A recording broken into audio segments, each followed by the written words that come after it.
You're on the other side. It's weird. Oh, no, I'm in a bad spot. Good evening. Today is Monday, February 8th, 2016, and this is the ID4 Middlebury Mary Hogan School Board. We have many, many names. Welcome to our meeting. Do I have a motion to approve the agenda? So moved. All those in favor? Aye. Opposed? Awesome. Public comments. Do we have anybody? Heather, you can state your name and all that. I'm sure most of you know me. I'm Heather Seeley, and I just wanted to come tonight and take just a minute of time and let you know that I'm running for Select Board in Middlebury for a 3-year term for town meeting day. I do support the unification, and I think it will be really important going forward that we have somebody on the Select Board who will provide a good bridge between the new unified board and our old ID4 board and the Select Board. So I hope to be a part of that going forward, and I hope you guys would consider voting for me, and please share my information with anyone else who might be interested. And I'm happy to answer questions by email or phone if anyone wanted to contact me that way. Okay, thank you. Thank you. Do either of you guys want to say anything? Nope. Okay, great. All right. Thanks, Heather. We are going to move on to, well, we have question and answer about the unification. So if anybody does have any questions that you want to ask about it, this was an opportunity for the public to come and ask us questions. We should have like a text-in thing, a call-in thing. Sure we would have. We're so good with the name tags that I'm sure that we could manage that. We're going to work toward that. Anyway, okay, so hearing no questions, we're going to move right on to approval of the consent agenda. Do I have a motion to approve the consent agenda? So moved. All those in favor? Oh, wait, no, we got to talk about it first, sorry. Minutes from, wow, we've met a lot recently, the 5th, the 11th, and the 19th of January. Aren't we a busy board? Are there questions? All the minutes were in the board packets. Did anybody have any questions? Good. Corrections? Billy? They were okay? I wasn't at the meeting, so sure. Oh, right. I did Okay. read them. They looked accurate to me. Yes, I thought so too. Okay, awesome. Thank you for doing those. And bills, do we have any bills? We do. We have 3 sets of bills. January 11th, Victoria and I read bills, and we had general fund in the amount of $463,018.60. On January 25th, Leslie and I did bills, and we had from the general fund director's orders in the amount of $221,565.21. And today, Victoria and I did bills. And from the McGilton Fund, we have $350, and general fund director's orders in the amount of $161,684.33. And Billy, I have these on a sheet if that will be easier for you. That would be great. Okay. Thank you. All right. Are there any questions for our finance committee? Okay.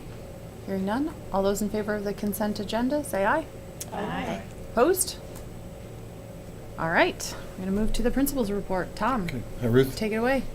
First, I'd like to introduce Colby Benjamin, Director of the Teen Center. Colby met with John Barstow and myself, and we talked about the Teen Center's move to the warming hut. And we talked about a number of issues. I asked Colby at that time if he could come and share that good information that we had about the Teen Center moving to the warming hut. So I asked him to come and give the similar short presentation to the board. Colby, welcome. So, as Tom said, my name is Colby Benjamin. I'm the director of the Teen Center. So right now we're operating out of the municipal building, and hopefully in March we'll be moving over to the warming hut, which is on ID4 property by the tennis courts.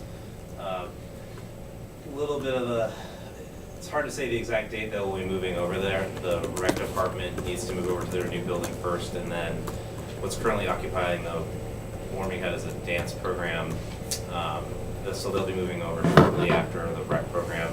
As of this week, or as of today, they're hopefully moving it by the end of the week, which means that the dance program will hopefully move by the end of the month. Right now the space is basically empty, and so one of the big things that we want to do is put in a kitchen. We were awarded some grant money by 2 different foundations to help us make improvements to the teen center, and our number 1 priority is putting in a kitchen. So as soon as we can get in there to do it, we will install a new kitchen in the main room of the warming hut. And yeah, that's sorry I can't give you an exact date when we go. Hopefully by the middle of March we'll be able to get in there and do some work. I just give you a brief update of what we do. I mean, we're open. We're a drop-in center for teens. We're open from 3 to 6 Monday through Friday. We serve teens not just from Middlebury, but all the surrounding towns. We're open to teens from 7th grade through seniors in high school. Actually, I want to clarify that. We're open to graduates of 6th grade. So as soon as your kids walk across the stage, the 6th graders, they're welcome to utilize our programming.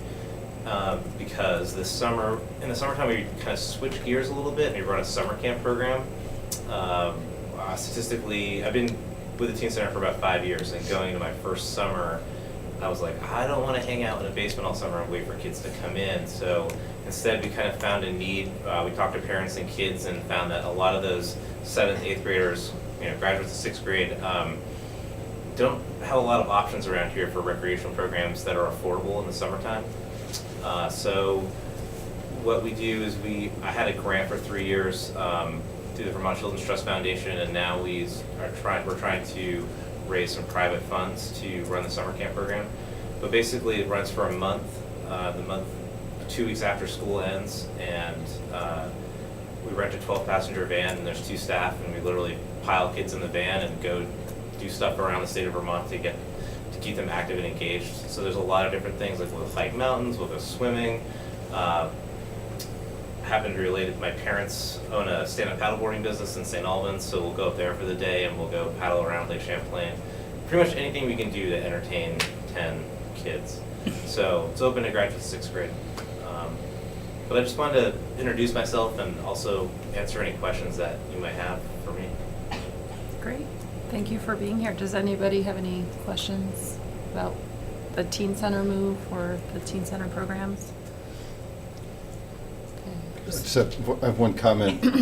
When you address the needs of those students, sixth grade and on, they are sort of in that spot where they're not old enough to work.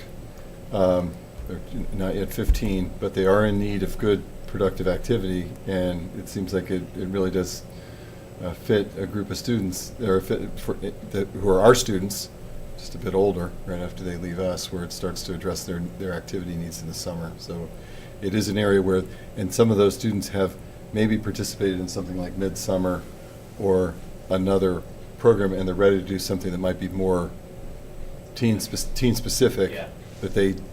that'll hold their interest.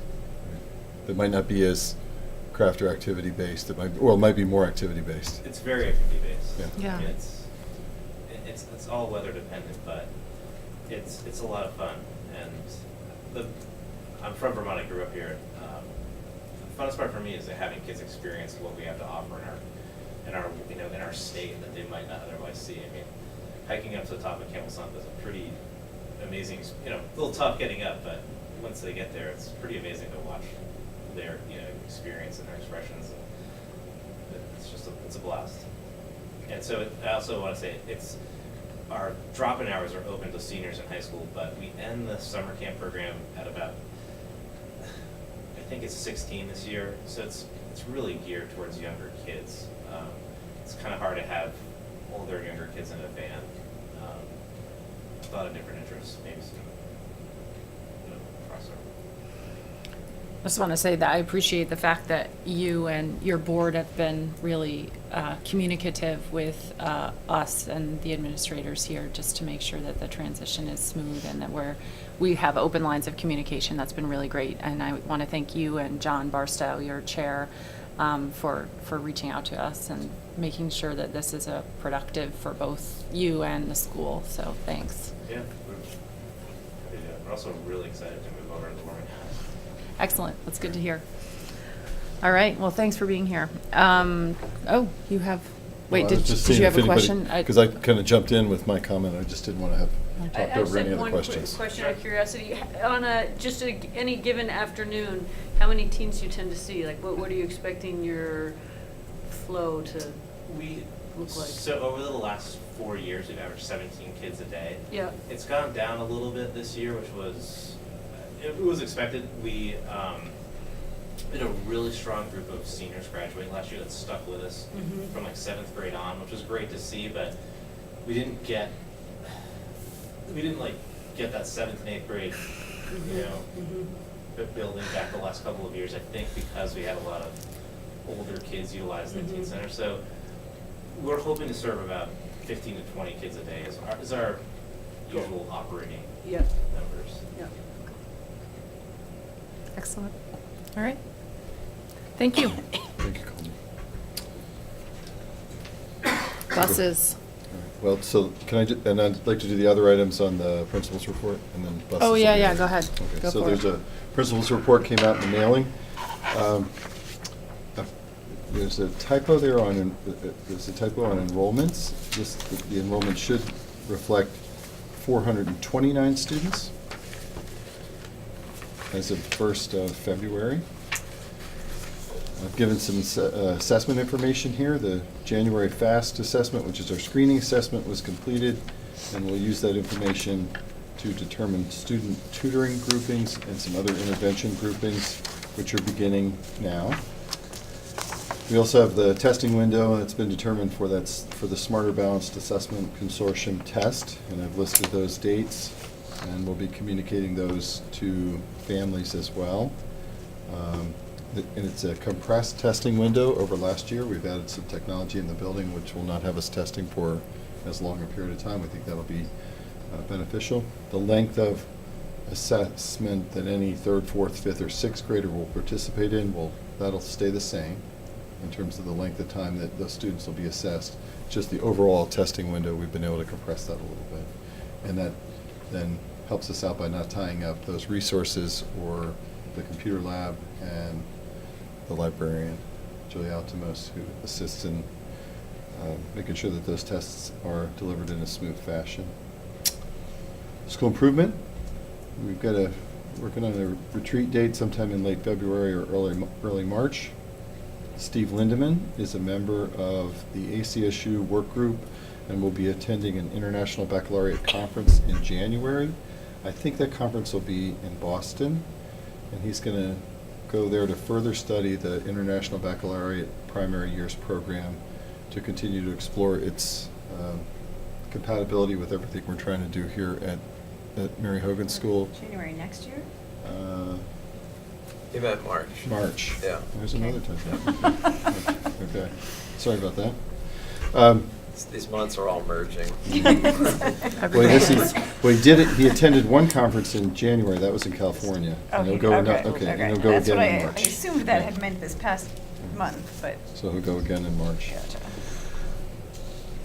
We are delighted to announce that Elaine Pantalleri has begun work as an academic interventionist here at Mary Hogan School this week.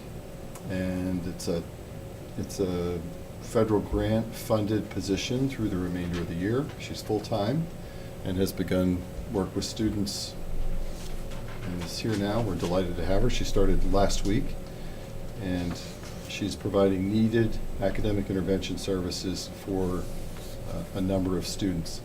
Her caseload is determined by our assessment information. We use that assessment information to determine which student group she'll work with. And she'll be making contact with any of the families with whom she's working.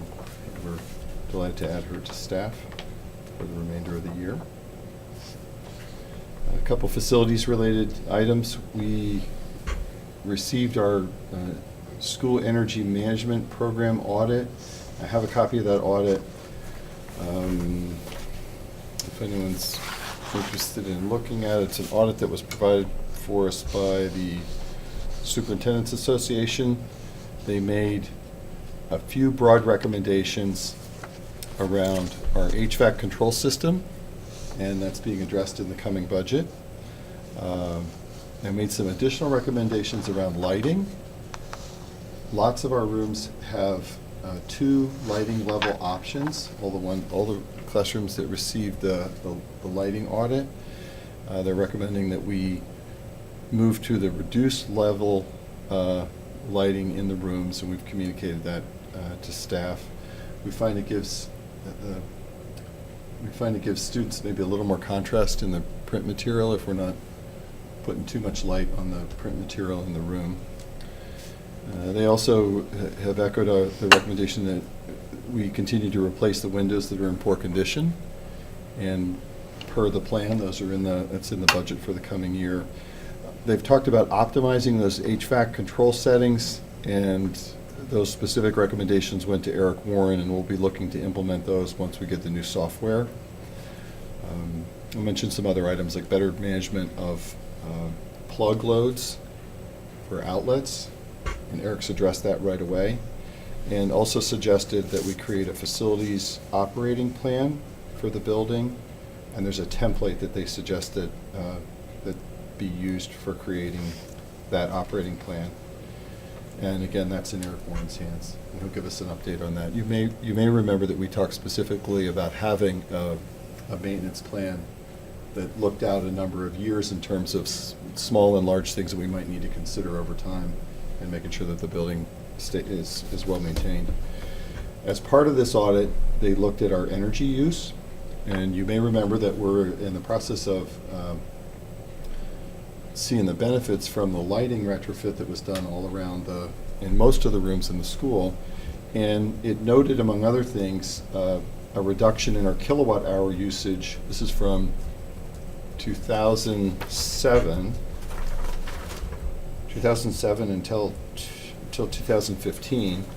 So a reduction in kilowatt hours from 42,000 to, I thought, approximately like 32,000. 28's listed in the report, but I don't think it was quite that large a reduction. But a significant reduction in our overall kilowatt use during a time we saw an increase in students. And I think a good bit of that we knew would happen when we changed the lights out.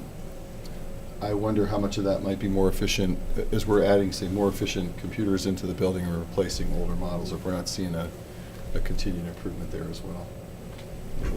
I thought that was noteworthy in the 8 years that showed this trend, and it was a time when we've been adding students. So it seems to be, and if you're, I have that report if anybody would like a copy of it. Okay. It's pretty dense reading, but we're happy to send it along. See me if you want the report. We can make an app for it. Okay. Few events I'd like to highlight. So February 26th, 1:30, we'll have students at the Town Hall Theater as part of Black History Month, and they'll see an excerpt from Crystal Brown's dance company's performance, The Opulence of Integrity, and that's students in grades 4, 5, and 6.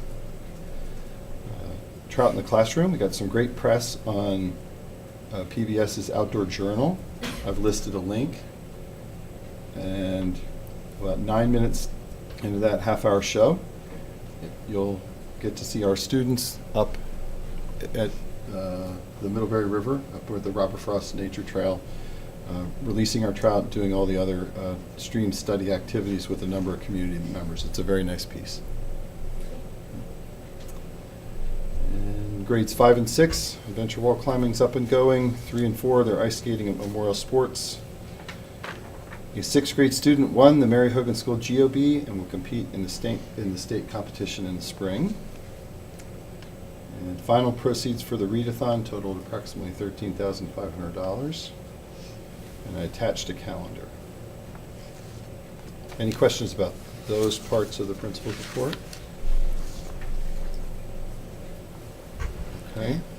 The bus.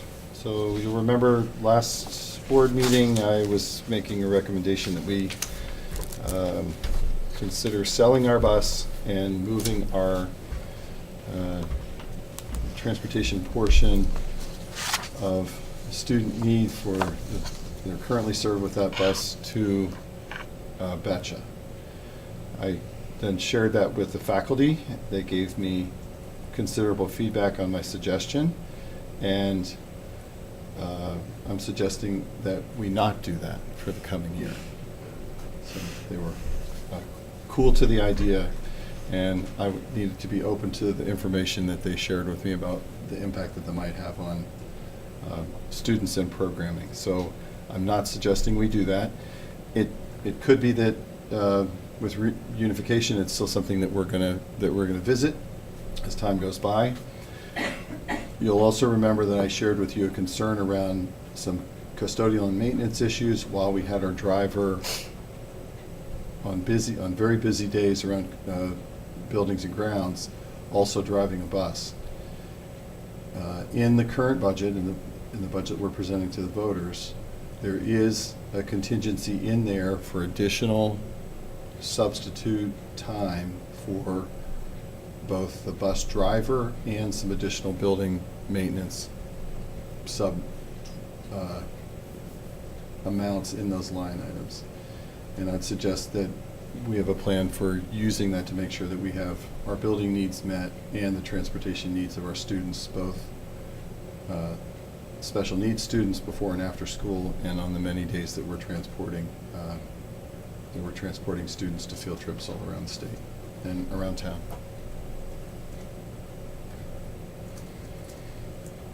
So what was the driving force behind changing your mind? No pun intended. that we've been able to offer a great deal of programming with a high level of service that benefits our students. And it could be things as simple as on a day when you might have wanted to do a walking field trip to the college, and then you have a weather event, right? Or having thinking that you're going to go to an orchard with kindergarten students in the fall, and again, having to make a decision on best day for that. And faculty was able to help me understand that we now have a high degree of flexibility around trips of those types, and we'll lose that flexibility if we move to not having our own transportation at all and have to rely on an outside company. Because we'll likely lose that sort of flexibility, and it could conceivably cost more if you've agreed to you contracted the service and then have to switch. I was open to their concerns. Lorraine? Yes. So, am I correct that you originally said that Chris, like half of Chris's time is doing bus duty right now? It's about 40-some%. Okay, so, and you were also saying that he is often not here when it's important for him to be here. So how is that, I know you said there's contingency money for subs, but how is that solving the problem of Chris, who's the maintenance supervisor, not being available? It's not going to completely solve that problem, but I think given those two issues, I'm recommending that we move toward making sure that we're able to get our students out to those trips and have the flexibility to provide those trips. Okay, although, I mean, I personally have always kind of had an issue with the fact that the maintenance supervisor is doing 40% bus duty. To me, that Is there doesn't anybody seem else who like. can drive the bus? Well, our night custodian is also certified to drive, and we use him, as it is now, we use him some to drive if Chris has to be away or if there's high need here. So it would be increasing his responsibilities a bit. We have money in the budget to cover that, and continuing on generally with the same arrangement that we have now.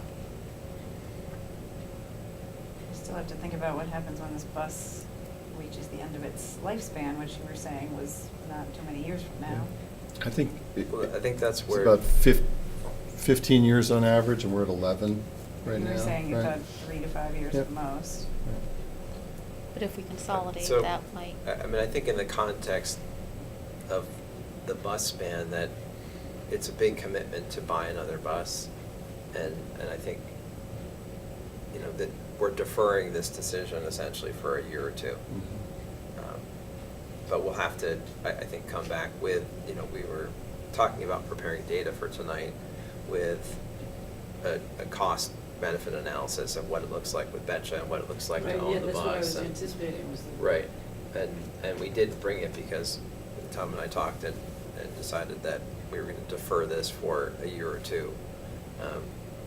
And, you know, part of this will probably, I would think, come up not just in relation to the bus's age and thinking about whether we want to continue this. I think there's questions about who's driving the bus and, you know, I think the current situation we kind of fell into probably, whether that's, you know, kind of long range, Tom has kind of got a plan for next year in terms of using subs and trying to cover, but ultimately, you know, I think what Tom has shared is that Chris is needed here.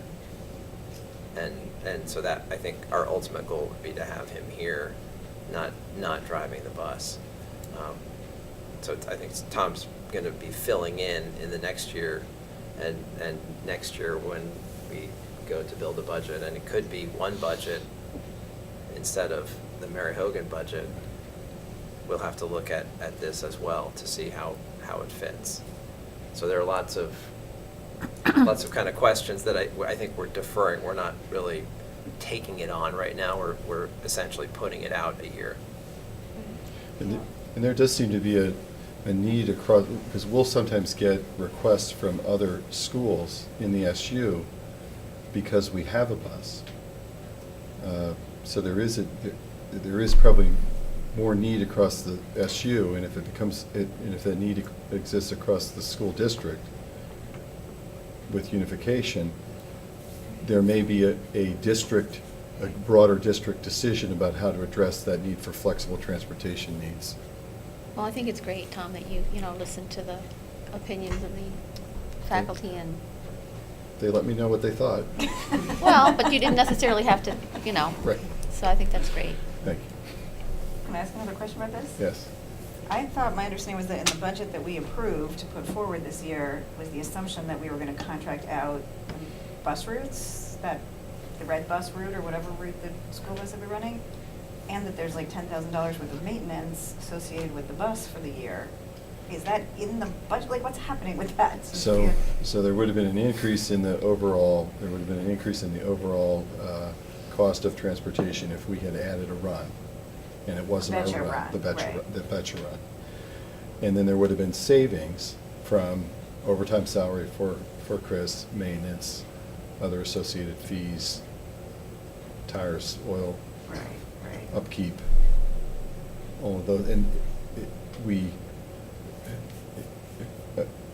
so I would still anticipate if we keep it as it is this year, I think you'll see a slight reduction versus that budgeted amount overall for transportation. So we're not gonna change this, it's just gonna be spent slightly differently. Right. Or we spent the same way it was spent last year, but not the way we necessarily thought it would be in Have this it budget. here. Exactly. So the budget adequately takes care of Yes. this change. Yes. Okay. Are there further questions about buses? Go ahead. Item C, under discussion, intervention curriculum development. That was addressed with, it's partially addressed with my announcement of Lane Pantalleri, the academic interventionist who's joined us. And we are, as I said, delighted to have her on staff. There's significant need, and she's helping to fill that need. And her work will be first through fifth right now. But again, it could vary from month to month as assessment information indicates where we want to target our intervention work. So if we give a screening assessment, and the screening assessment indicates that we have a group of students who might benefit from small group instruction in addition to their classroom experience, then she would form those small groups, provide the instruction in both mathematics and English language arts.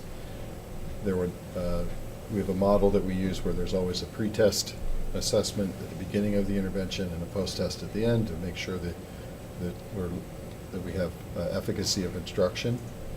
And once you brought those students up, they could stay within existing groups, or they could go back, and you might form other groups based on student need. I'm happy to answer any questions about her addition or intervention in general. Are there any questions for Tom about that? Okay, great, thank you. You're welcome. All right, Peter, superintendent's report. Okay.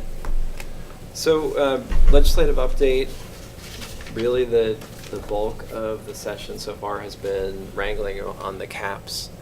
As you know, they finally got to an end with the debate between the House and the Senate, and we looked good either way with the bogus caps, the revised caps, and with the changes they made in terms of adding an additional 0.9% to those variable numbers.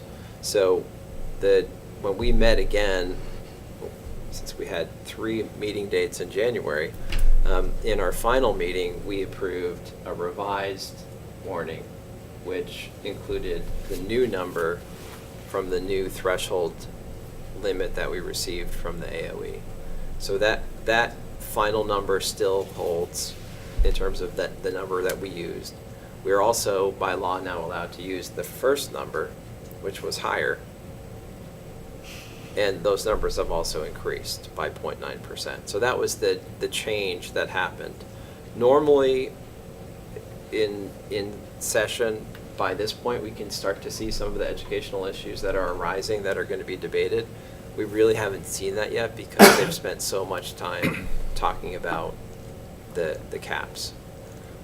The other thing, so look for kind of more coming in the near future. I think we'll see a few things come to the surface, but this may not be a session where I'm talking a lot about we need to watch this, we need to watch that. People are really focused on Act 46 and on the work that's going on with Act 46. I also think spending is going to continue to be a major focal point. And the PICUS report that I commented on in the communique is going to have a lot of legs in this session and I think in future sessions.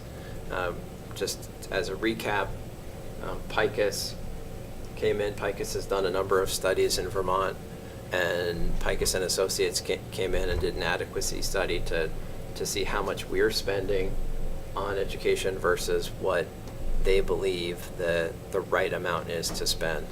And their number, and the study outlines all the different areas that they thought we were high or low. Their number is about 10% lower for the state of Vermont than we're currently spending. And the study highlights a few different areas where they think we're spending a lot. Those areas are some of the main areas were paraprofessional support in classrooms.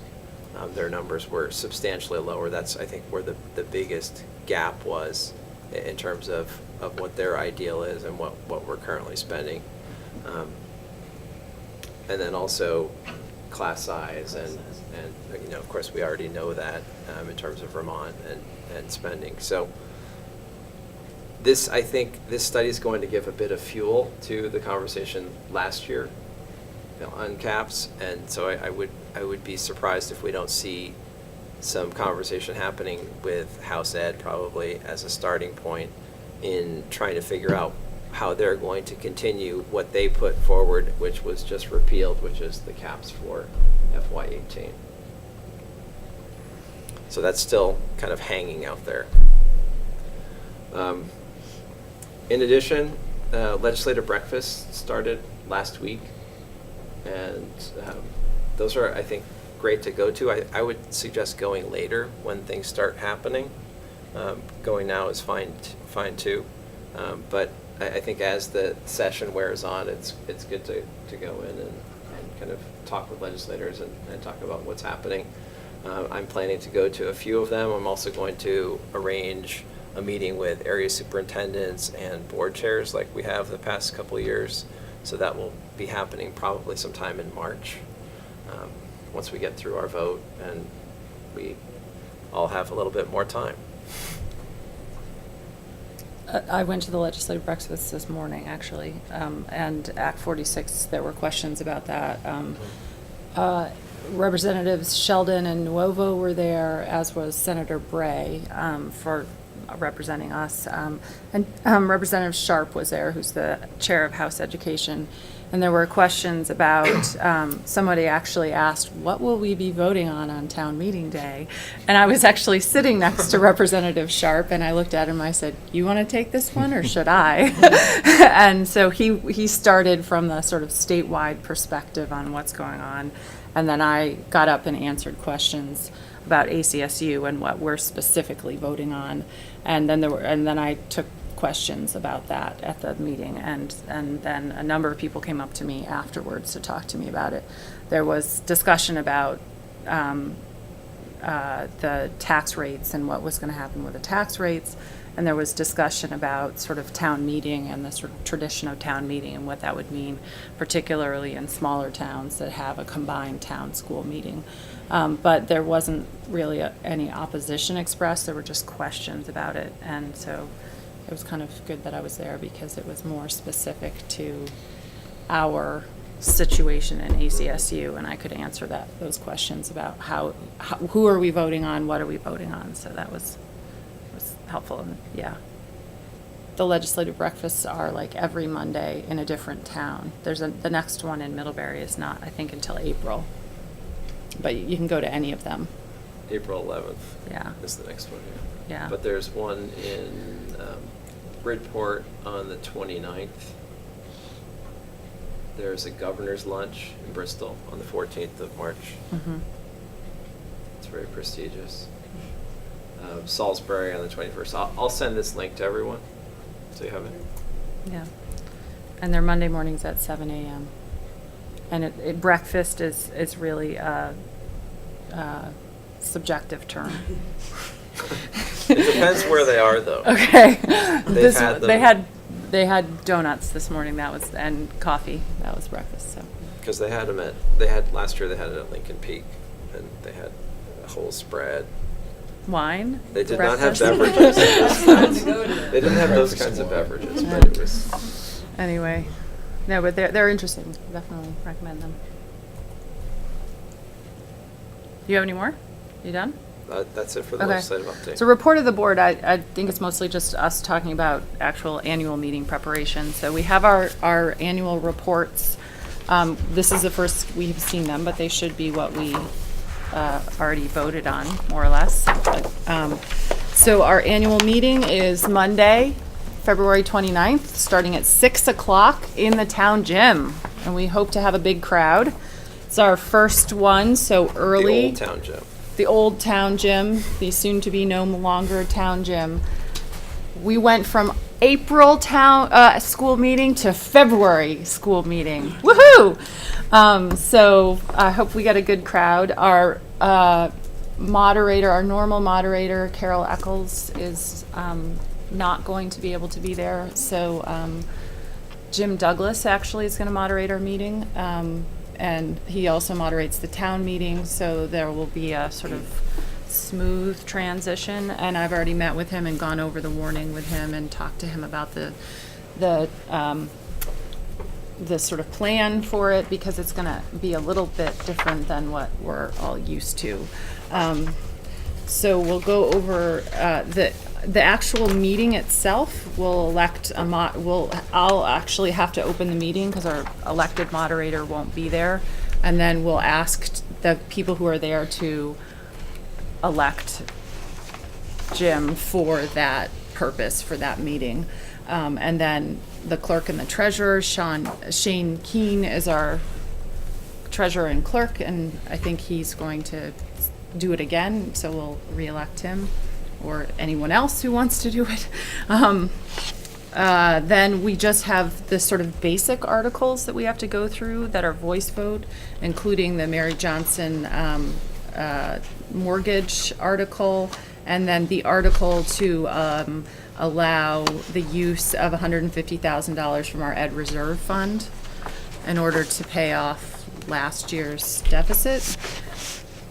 And then, authorizing collection of taxes, the sort of standard articles. And then we're gonna have a public information meeting on our budget, which is a little odd, but that's the way, and it's gonna be immediately following. So whenever we're done with the first business, we'll move right into the public hearing on the budget and the unification proposal.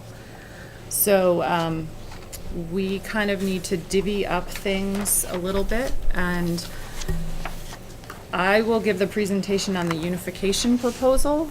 I would love it if one of you guys would give the presentation on the budget. Billy, you've done that in the past. Would you be willing to do it one last time? I don't know what my work schedule will allow. Really? You might not be there? No, I'll be there, I just won't have time to prepare for it, or Oh, okay. Is there anyone else who would be willing to do the budget presentation? Right.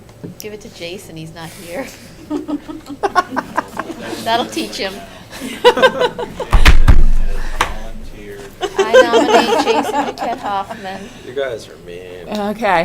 Hey, you gotta come to the meeting. What happened when I wasn't at the last meeting? Oh, right, we said Amy was gonna do it. No, we did something. I think I remember that. We made you something. You need 3, you think? Yeah, we put you on another board, Amy. Okay. I'll see if Jason will do it, but, and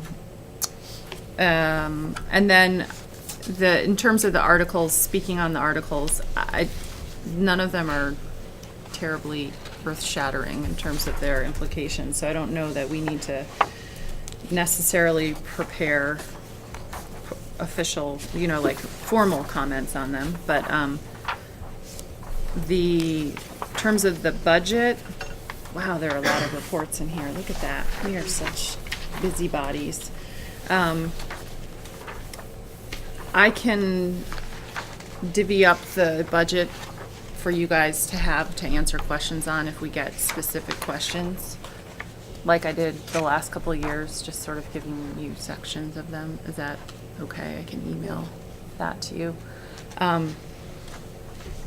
And the other, so I don't know what else we need to prepare for that night. We will be, the way it's gonna work is Shane, our clerk, is gonna work with Ann Webster, the town clerk, to check people in, and once they're checked in for the ID4 meeting, they will be considered checked in for town meeting as well, voter check-in, because it's the same voters for ID4 and for the town. So they're gonna coordinate that. There's been lots of email discussion about coordination, so it's been really, really great. Both the clerks have worked really hard to make sure we're doing this well and right. We will have a sign language interpreter, because that's a standard at town meetings, so we'll have one for our meeting. Trying to think of other logistical things that have come up. The ballots are all set and drafted for all the districts, and the clerks all have them. They're identical in every district. The one thing that we had not considered, that, because it's new this year for us too, is that because our budget is Australian ballot, instead of voice vote, we needed an actual ballot for our budget. And we were so concerned with the unification ballot that we almost forgot that we needed a budget ballot too. But thankfully, Ann Webster remembered that. And so we are having one, and it's, salmon colored or something like that? I think so, yeah. But so the issue is, though, is that, so the way that it works for UD3 is they collect all the ballots, and then UD3 is responsible for counting them. So we are going to, we are not allowed to count as board members, but we are responsible for getting somebody to count. So Shane is going to count, our clerk, but he may need some assistance helping to count ballots. So I don't know if any of you have ideas, or perhaps a significant other who may be willing to come help count ballots. Can it be someone, They have to, teenager? I mean, does it have to be a voter? It it has to be a registered voter in Middlebury. So yeah. Well, it's what, on Tuesday night? Great. It's Tuesday night, right when the polls close at 7, just meeting Shane, getting the ballots and counting them and, you know, making the sort of official. It can't be one of us. It can't be one of us, or it shouldn't be one of us, because Someone in there's. the audience is interested. Heather, Oh, perfect. would you help count? That would be awesome. We probably should have at least another person, If so. it's okay, I mean, because I'm not counting anything that has to do with. You wouldn't be counting, like, we could go count your ballots, but, Okay. and you can come count our ballots, but, Okay. you know. So yes, that would be great if you'd be willing to do that. And I think I can probably get my significant other to do it. But if anybody else has one that would be willing to, let me know. Then it would just go faster with more people doing it. Okay, thank you. I'll put you in touch with Shane and possibly Jason. Yeah, you have my emails. Yeah, I do. All right, thank you very much, Heather. Yeah. So, the other thing is on town meeting day, when we're doing the Australian ballot, we would like to have board members present pretty much all day at the polls, 7 to 7, so we can answer questions, because everything's so new. Our budget vote is new, the unification articles, and the vote on the new board members. So I'd like us to divvy up the day, so that at least one of us is there, and some UD3 members will also be doing it. So if your schedule allows for you to be there for a couple hours, we're not allowed to be in the polling place, so if it's cold weather, dress for it, and hopefully some kind person will bring us coffee or something. I bet we'll have company out there. So, can I? It's not in the gym? It's in the gym, but we are not allowed to go into the gym because it's too close to the voters. We can't influence the vote, so we're not allowed to go in there and say, like, vote for the ID4 budget, or vote for me for the new school board, or whatever it is. But we can be outside and say, you know, make sure people understand what's going on as they go in, or Ann and Shane or people in there can say, hey, Amy Graham is outside if you need questions answered. But there are 2 entrances to the building, right? Yeah, and On both sides of the building? I think what we will do is have a spot where we are and have people referred to us if they have questions, or have us in pairs, like one on each side of the building or something. I don't know, what do you guys think? I'm just trying to figure out coverage so that there's always somebody there. Yeah. Where do most people come in? Do you think on I that think most come in causeway? the ramp, right? Yeah, That's but what I people, think. you also come in on the other side. Yeah, up the steps up the other steps. side are open. Yeah, 'cause Come in on that's both where sides, the- depending yeah. on where you park. Yeah. We could lock that door. No. There's no fire hazard or anything. Lock the door to the polls, that's 46 great. Almost passed, except. So, are people willing to Yeah. put in a couple hours to do that? If I send out a schedule, will you sign up? Lorraine, you're looking at me suspiciously. Will you do it? You'll do it, of course you will. Oh, will I? Yeah. Yes, you are I will check my busy social calendar. you're a dutiful board member. I Are you don't like thinking the of a cold. table set up, or are you thinking of just standing, or? Maybe, I don't know, what do you think? Should we have a table? Should we have sandwich boards? Should have a chair. Ask me about ACSU. Ask me about ID4. I don't even need a table, but just people are standing there, an official with clipboards or something. Yeah. You might want something just to show that you're not Yeah. just someone standing there. Is there a copy of the No ballot worry. in here? That was one thing that we didn't. I don't think in here now. It was No. suggested that we have one in here, and that never got to the. Okay, yeah. So we could have a copy of the ballot on a clipboard and a copy of, and just, you know, having this and making sure you can explain because the other thing about our warning that is funky, that people may get confused about, is that because of the voice vote on the $150,000 the night before, we had to have under Article 1, our budget, 2 different things. And if the $150,000 passes, then our spending per pupil will be lower, 1.65% lower than it is this year. If it fails, it will be 0.6% higher. And the state made us put both of those in there, so it's confusing. And people are gonna ask, why is it like this? Or they may wonder why it's like this, and so we need to explain, and especially if they weren't there the night before, explaining to them that the $150,000 either passed or didn't pass, hopefully it will pass, and that therefore our per pupil spending is actually lower than it was last year.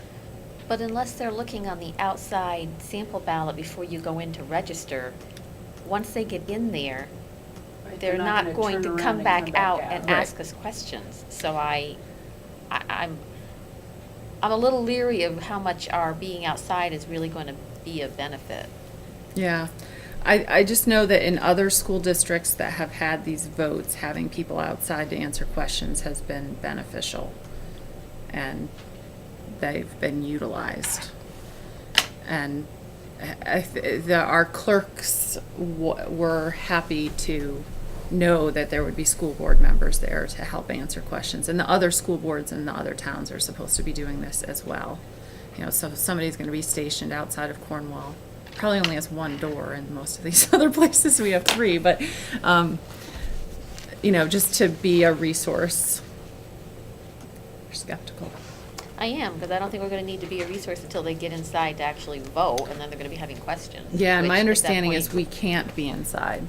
Yeah. Is that your understanding? Yeah, is that's mine too, Yeah. but my thought though is that it would be helpful for voters as they go in to see who you are, instead of just with a clipboard, which that someone may not stop, some kind of sign or something to show people that if they have questions, you know, and there could be a sample ballot. Big poster and- with the question mark. I mean, Yeah. just something to show Something that people says that school board, we're here to help here. answer questions. Yeah, that's should you have right. questions. Well, that Yeah. would make more sense, to Yeah. actually have something large that says, please check the sample ballot before you go in, and if you have any questions, we're here to answer them. Yeah. Okay, so let's make signs and have sample ballot. Can you get us a bunch of copies of the sample ballot? Yeah. And then, we can make signs to have out there and have at least 2 of us at a time so that we can cover the doors. Yeah, I don't really know how many people check the sample ballots before they go in. I suspect most people don't. Well, then we'll have to be proactive, and as we see people going into the polls, saying, you know, I'm Lorraine Morse, I'm on the ID4 school board. Do you have And any the UDP questions? school. And I'm on every school board possible. Couldn't you? don't recognize me. Do But you have know my questions? voice. That's right. Oh, sorry, what was that? I'm a school board member and I play one on TV. Okay. Can I send a schedule out and hope that you'll all sign up? Billy, can you spare a couple hours that day? Thank you. Heather, Sorry, I That's just okay. want to make a suggestion of maybe, if it didn't cost too much and wasn't too big of a deal, to have the sample ballots blown up and on poster, you know, so that maybe it would catch people's attention, rather than just paper copies. Just in my experience, Do you think? standing outside the municipal building while Yeah. people are walking in, sometimes there's nobody, and then there are times when there's, you know, 4, 5, 6 people all going in at once. And Mhm. something that was large enough to catch their attention that they could stop and look at before they went in. so it's essentially, we would need all of Articles 1 through 4 on a and Article 4 will have the names, right? Should have the names. This doesn't, but, Yeah, well, yeah. Do you think you can get one of those? We can certainly poster size that. Okay, maybe 2 poster sizes Mhm. of those, all 4 articles, and then And what about putting, like, in the By the Way at the Addison and on MCTV on the running thing, that there will be school board members outside on town meeting day if you have any questions about Okay, the I'm ballots? also gonna send a thing to that Middlebury email list thingy that, and plus we can put it on Front Porch Forum too, but yeah. You mean the town of Middlebury? Yeah, That's a very the good town of idea. Middlebury email thing. Yeah, Yeah, that's a I'll very send, good I'm gonna idea. send something to them about all the upcoming meetings, and I'll mention that in that too. Yeah, just so voters know to look for us. Yeah. Wear bright colors, be cheerful. Signs. Party favors. Wear a coat. You wear a coat. Exactly, I know, it's gonna be cold. Could be cold, yeah. And when you come to, you have to like bring hot drinks. Could get the hot chocolate shack. Yeah, maybe we should ask if we could use the hot chocolate shack. Because we need one more thing to do. Okay, all right. Put the posters on the Either answer outside of the questions shack. Or I can make you hot. Oh, I meant just use the shack to sit in. It would be like Lucy on the Peanuts. 5 cents to Jingle, everybody. jingle, jingle. Advice, 5 cents. Advice. Cold hard cash. All right, move along. Moving on, people. We are having too much fun. Billy, you're not joining in on the fun. I'm documenting. Okay, anything else that we need to remember to do? Can you help me here? I do think For town- that would be good Peter? to do for other towns too. I mean, the idea of Bells, giving them, not bells, but the poster, the poster. the ballot to everyone, I think Yeah. would be a good idea. Make it so. Gonna do Okay. it. Gonna do it. Okay, awesome. Okay, so it sounds like we're okay for that. Other business and items for future meetings. So our next meeting is after the election, and it will be a reorganization meeting, and who knows what will happen at that point in terms of the budget, or not the budget vote. I think our budget is a great budget, and everybody should vote for it. But for the unification too, but that's a little bit more up in the air. So anyway, I think we're gonna hold off on making any plans for reorganization until we see the results of the election and what's going on, because that will have a big impact on what this board You know what will day- do. What day is our meeting after? The next meeting is March on March 15th. 15th. Bridport. I said Bridport. At Bridport. So I need to figure out how to get to Bridport. Shh. Sorry. It's really easy. Has that been the meeting date, or did that get changed? It has been the meeting date. That's gonna be good. Yep. Okay. Darn. Okay. Because of town meeting. Okay. Okay. So we'll see how things go, and that will determine how we reorganize and also what we might talk about.